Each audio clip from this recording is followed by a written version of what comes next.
मंचस्थ बंधुगण और सारे श्रोता। तो आज बहुत ही मतलब एक ऐसा दिन है जिसमें शायद मैं जो है किसी कबीरपंथी से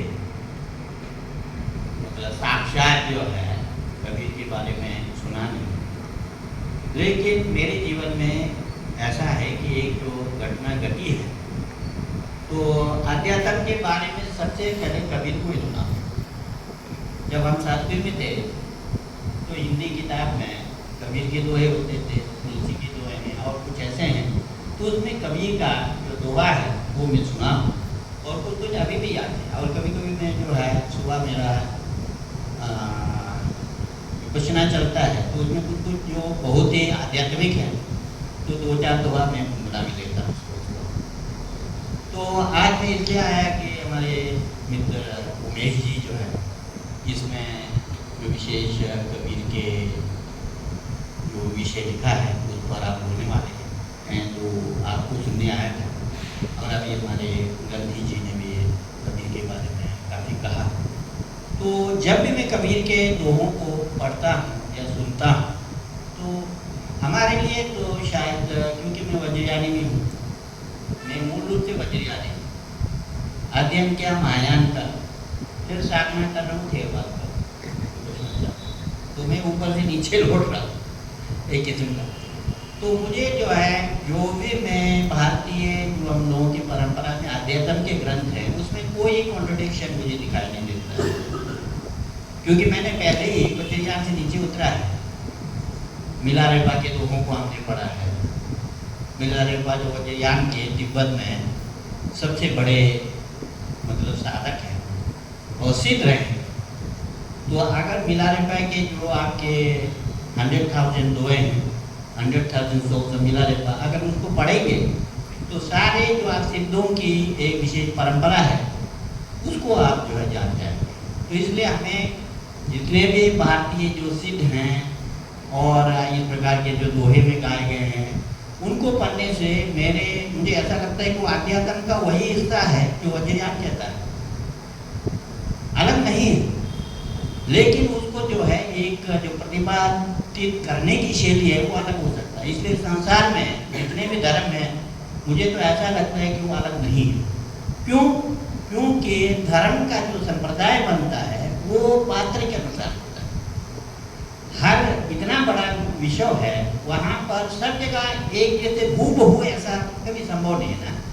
उसकी संस्कृति अलग है, भाषाएं अलग हैं, कई अलग हैं, तो उसके लिए उसी प्रकार का रूप धारण करता है। हमारे महायान में ये कहा जाता है जो बोधिसत्व कॉन्सेप्ट है, तो बोधिसत्व कॉन्सेप्ट में बोधिसत्व कहाँ जन्म लेते हैं?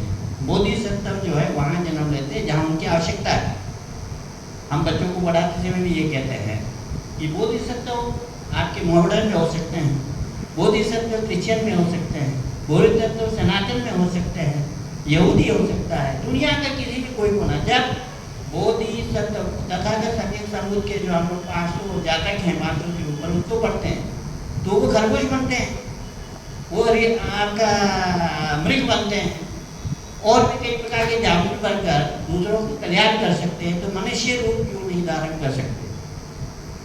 तो वो जो है सारे आपके धर्मों में बोधिसत्व का जो कॉन्सेप्ट है, बोधिसत्व का कॉन्सेप्ट माने जो कबीर जी कह रहे हैं, जो आपके जो है रविदास कहते हैं, जो हम क्या कहते हैं हमारे गुरु नानक जी कहते हैं, या भारत के जितने भी संत हैं या भारत के जितने भी आपके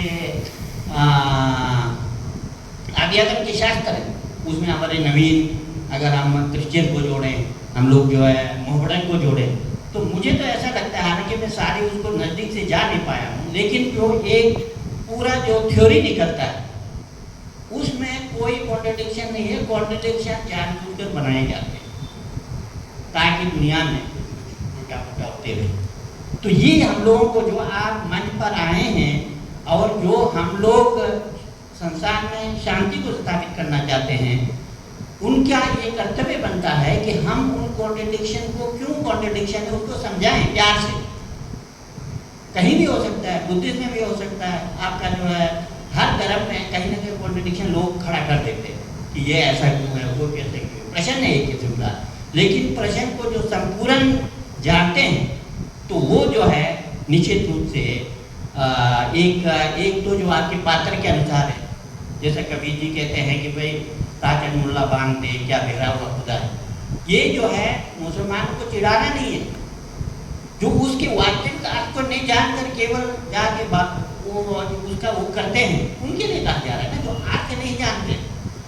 आप कहते हैं मैत्री बड़ा है, करुणा बड़ा है, या हमारे गॉड में जो है प्रेम है, तो संपूर्ण विश्व के प्रति प्रेम होना चाहिए ना।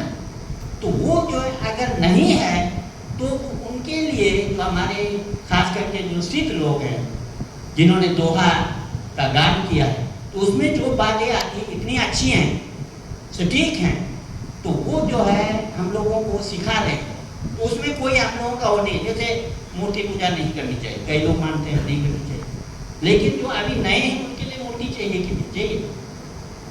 अभी जो बिल्कुल अभी प्राइमरी लोग हैं, बच्चों के लिए खिलौने की आवश्यकता है कि नहीं है, वो तो होगा, है ना, वो सारे समाज में होगा।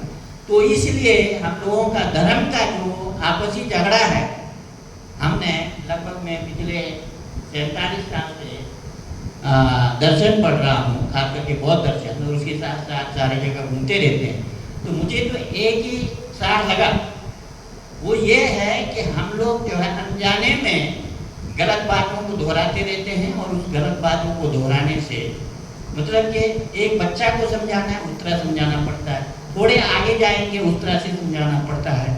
ये कबीर के दोहे गुजरे तो मुझे ऐसा लगता है जो सिद्ध के दोहे गुजरे हैं वो जो है बहुत ऊंची अवस्था का है। तो इसलिए जो है हम लोगों को बहुत आपस में ये समझने की कोशिश करना है कि जो वास्तव में बताया जा रहा है वो उसका अर्थ जो है संपूर्ण मानव समाज के लिए, सारे धर्म संप्रदाय में और सारे विश्व कल्याण